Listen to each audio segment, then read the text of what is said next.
मित्रों नमस्कार। सतत ज्ञान यूट्यूब चैनल में आप सभी का हार्दिक स्वागत है। आशा करता हूं कि आप सभी स्वस्थ होंगे और प्रसन्न होंगे।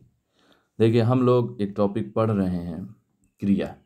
क्रिया के हमने प्रकार, क्रिया क्या होती है, नाम धातु, सहायक क्रिया, संयुक्त क्रिया, अनुकरणात्मक क्रिया, पूर्वकालिक क्रिया, प्रेरणार्थक क्रिया, इनको हमने पिछले वीडियो में पढ़ लिया है।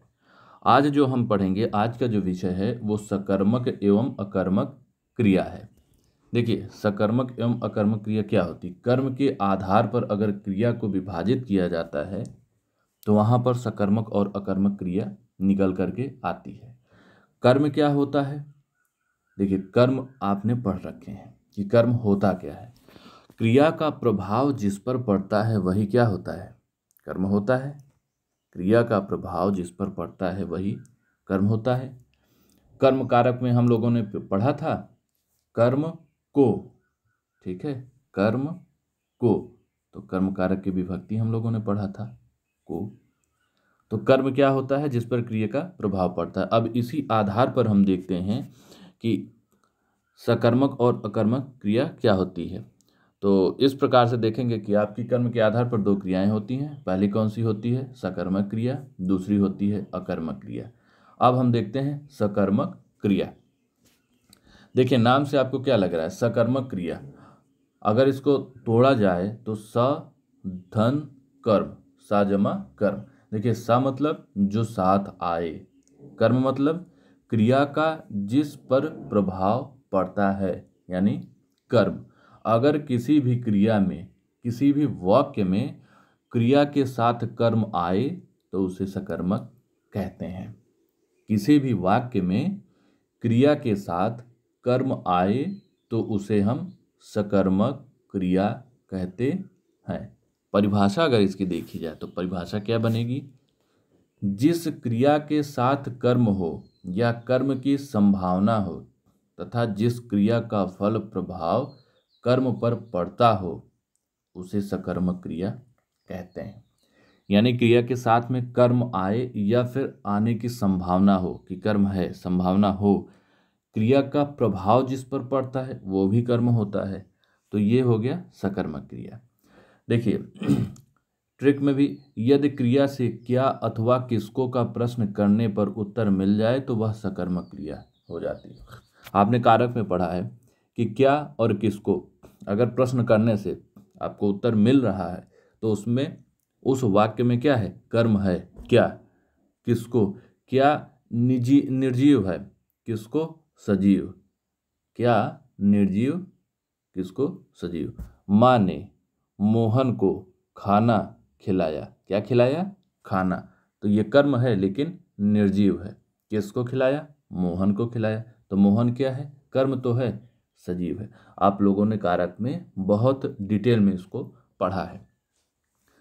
तो ये ट्रिक है कि आप क्या और किसको का प्रश्न करिए, अगर मिल जाता है प्रश्न का उत्तर तो उस वाक्य में कर्म का प्रयोग किया गया है, और अगर वाक्य में कर्म का प्रयोग है इसका मतलब कि क्रिया के साथ कर्म आ रहा है, और ऐसे वाक्य जहाँ क्रिया के साथ कर्म आते हैं वहाँ पर सकर्मक क्रिया होती है। अब उदाहरण से हम समझने का प्रयास करते हैं कि होता क्या है, कैसे होता है। देखिए, राम पत्र लिखता है। राम क्या है? नाम है, संज्ञा हो गई, और पत्र नाम है, संज्ञा हो गई।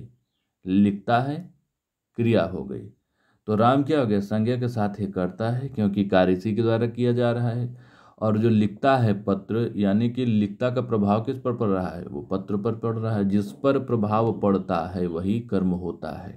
तो यहाँ पत्र कर्म हो गया, और लिखता है वो तो क्रिया है ही। तो आप इस वाक्य में प्रश्न करिए कि राम पत्र लिखता है, क्या लिखता है? क्या लिखता है का उत्तर मिलेगा पत्र, और जो क्या का उत्तर मिले वही होता है कर्म। तो इस वाक्य में कर्म का प्रयोग किया गया है, कर्म है पत्र। इस वजह से वाक्य क्या है? सकर्मक क्रिया का इसमें प्रयोग किया गया है। अब दूसरा उदाहरण देखते हैं। मदन भोजन करता है। तो मदन नाम है, संज्ञा है, कार्य इसी द्वारा हो रहा है, करता है। भोजन करता है, करता है क्या है? क्रिया हो गई। भोजन क्या है? नाम है, नाम जो होते हैं संज्ञा होती हैं, संज्ञा है लेकिन क्या है, ये कर्म है। देखिए प्रभाव किस पर पड़ रहा है, भोजन पर। करता है, क्या करता है, भोजन। क्या का उत्तर मिला आपको, भोजन, और जो क्या का उत्तर होता है वही होता है कर्म। तो वाक्य में प्रयुक्त क्रिया कैसी है, सकर्मक, यानी कि क्रिया के साथ में कर्म आ रहा है, इस वजह से ये सकर्मक क्रिया है। अगला उदाहरण देखते हैं। सीता गीत गाती है। सीता क्या है, नाम है, गीत क्या है, नाम है, गाती है, क्रिया है। अब सीता क्या है, नाम तो है लेकिन ये करता है, कार्य इसी के द्वारा हो रहा है, और प्रभाव जो क्रिया का पड़ रहा है वो गीत पर पड़ रहा है, तो गीत क्या है, कर्म। एक कॉन्सेप्ट क्लियर हो गया हमारा कि इसमें कर्म है। दूसरा आप ट्रिक जो अपनाते हैं कि क्या गाती है, क्रिया के साथ में क्या लगाइए, क्या गाती है, गीत गाती है, तो गीत क्या हो गया, कर्म। क्या का उत्तर कर्म होता है, तो वाक्य में प्रयुक्त क्या है, क्रिया, सकर्मक क्रिया है। अगला उदाहरण हम देखते हैं। मंजुल आम खा रहा है। मंजुल आम खा रहा है, तो यहाँ पर मंजुल क्या है, संज्ञा है, और संज्ञा में करता है। आम क्या है, संज्ञा ये भी है, नाम है, लेकिन ये कर्म है। क्यों, क्योंकि क्रिया का प्रभाव इसी पर पड़ रहा है। अब क्या खाता है, उत्तर मिला आम, तो आम क्या हो गया, कर्म हो गया।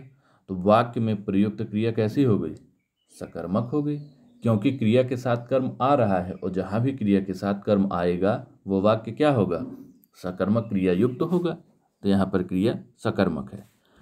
अगला देखते हैं, बालिका निबंध लिख रही है। बालिका निबंध लिख रही है, तो बालिका क्या है, बालिका है संज्ञा, क्योंकि नाम है, निबंध नाम है, ये संज्ञा है, लिख रही है क्रिया है, तो कर्ता हो गई बालिका, और लिख रही है निबंध, तो प्रभाव लिखने किस पर पड़ रहा है, निबंध पर, तो निबंध हो गया कर्म।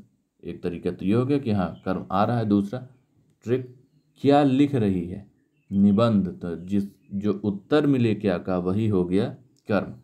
क्या किसके साथ पूछना है, क्रिया के साथ, लिख रही है, क्या लिख रही है, निबंध। अतः वाक्य में प्रयुक्त क्रिया क्या है, सकर्मक क्रिया है। अब देखिए, एक तो हो गया सकर्मक। अब द्विकर्मक क्रिया क्या है, जिस प्रकार से हमने देखा था कि अनुकरणात्मक पूर्वकालिक के अलावा एक थी प्रेरणार्थक क्रिया, तो प्रथम प्रेरणार्थक, द्वितीय प्रेरणार्थक, तो उसी प्रकार से प्रथम और द्वितीय यहाँ भी सकर्मक, प्रथम सकर्मक और द्विकर्मक।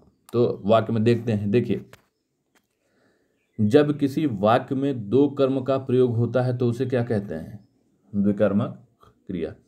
वाक्य में एक कर्म है तो सकर्मक क्रिया है, लेकिन वाक्य में अगर दो कर्म आ जा रहे हैं तो ये द्विकर्मक क्रिया हो जाएगी। अब उदाहरण से समझते हैं कि द्विकर्मक कहाँ पर प्रयोग कैसे हो रहे हैं। देखिए, दीपक ने गीता को पुस्तक दी, तो यहाँ पर देना क्या है, दी क्रिया हो गया। दीपक क्या है, करता है, गीता और पुस्तक ये दोनों कर्म हैं। कैसे, देखिए, क्या दिया, पुस्तक, किसको दिया, गीता को, तो ट्रिक क्या थी, क्या और किसको का उत्तर जो भी मिलेगा वो कर्म होगा। तो क्या दिया, पुस्तक, पुस्तक कर्म हो गया। किसको दिया, गीता को दिया, तो ये दोनों क्या हो गए, कर्म। अब क्या का उत्तर जो मिलता है वो निर्जीव होता है, लेकिन किसको का उत्तर जो मिलता है वो सजीव होता है। तो किसको दिया, गीता को, तो गीता सजीव है। क्या दिया, पुस्तक, पुस्तक निर्जीव है।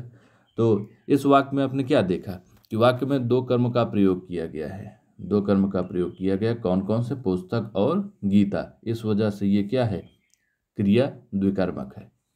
ठीक, कोई दिक्कत, उम्मीद है कि समझ में आ गया होगा कि द्विकर्मक किसे कहते हैं।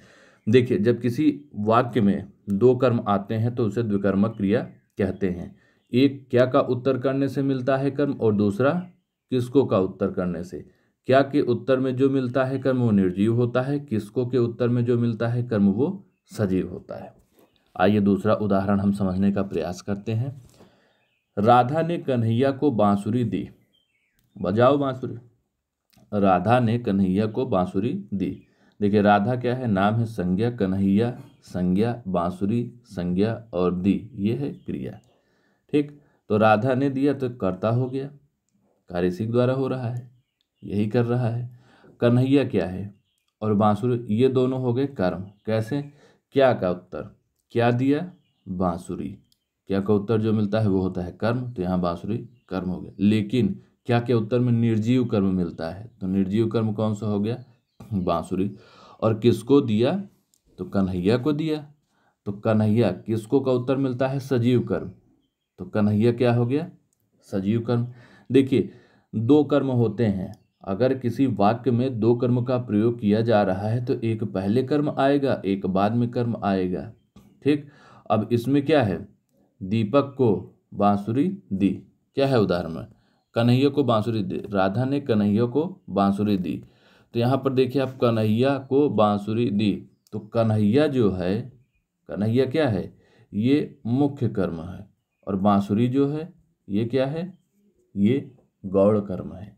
एक पहले आएगा, एक बाद में आएगा। जो पहले आएगा कर्म वो मुख्य कर्म होगा, जो बाद में आएगा वो गौड़ कर्म होगा। जिस प्रकार आपने क्रिया में देखा था, मुख्य क्रिया और सहायक क्रिया, मुख्य क्रिया पहले आती है, सहायक क्रिया उसके बाद में आती है। उसी प्रकार मुख्य कर्म पहले आएगा और गौड़ कर्म बाद में आएगा।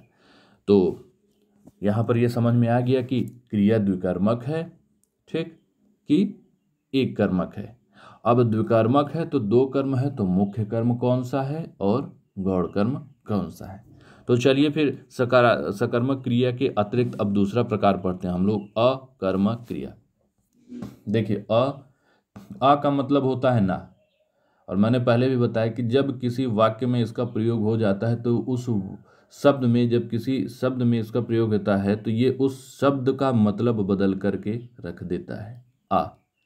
तो यहाँ अकर्मक, कर्मक मतलब कि कर्म के साथ जो चीजें आ रही हैं। सकर्मक, कर्म के साथ आए तो सकर्मक, कर्मक मतलब कर्म के साथ, और मतलब ना हो गया, यानी कर्म के साथ में ना आए क्रिया तो क्या हो जाएगी? अकर्मक क्रिया।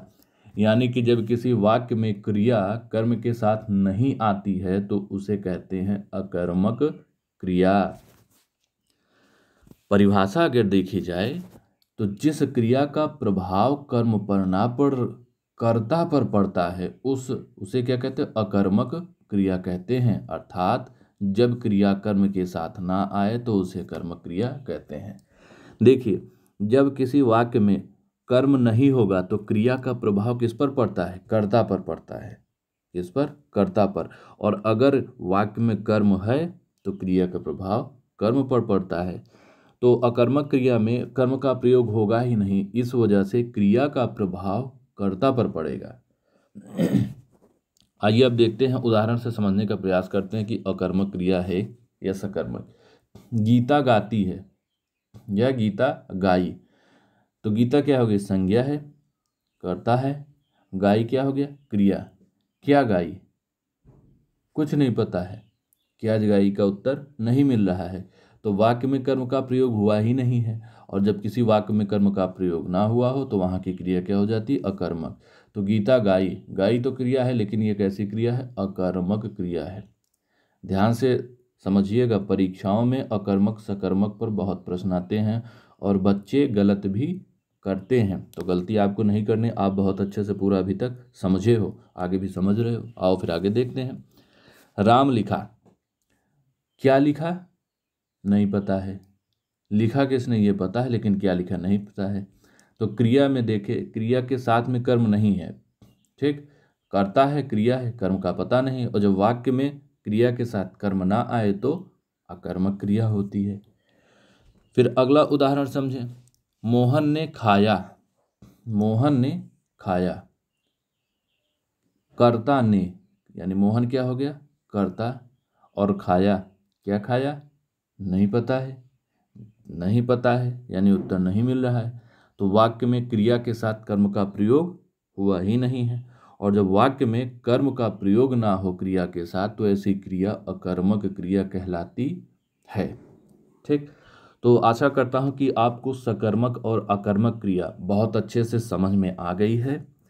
समझ में आ गई है तो आप प्रश्न करिए, अकर्मक सकर्मक पर करिए, संयुक्त क्रिया, सहायक क्रिया, पूर्वकालिक क्रिया, प्रेरणार्थक क्रिया, ठीक है, अनुकरणात्मक क्रिया। जितने प्रकार की 5 क्रियाएं, पहले वीडियो में मैंने 5 क्रियाएं बताई, उसको आप करिए। और 2 क्रिया यहाँ पर। इन्हीं पर आपको क्रिया से संबंधित सारे प्रश्न मिलेंगे। इसके अतिरिक्त क्रिया में कुछ आता नहीं है परीक्षा में। ठीक, तो क्रिया बहुत ज़्यादा टफ नहीं है, एक आसान टॉपिक है और परीक्षाओं में आपको 1 या 2 प्रश्न मिल ही जाएंगे।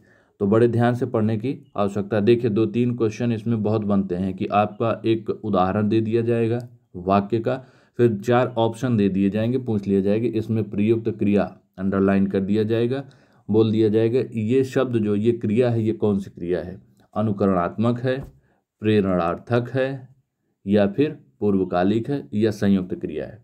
ठीक, फिर उसके बाद आपको 4 उदाहरण दे दिए जाएंगे, 4 ऑप्शन दे दिए जाएंगे। जैसे राम गीत गाता है, वह खाता है, वह सोता है, वह रोता है।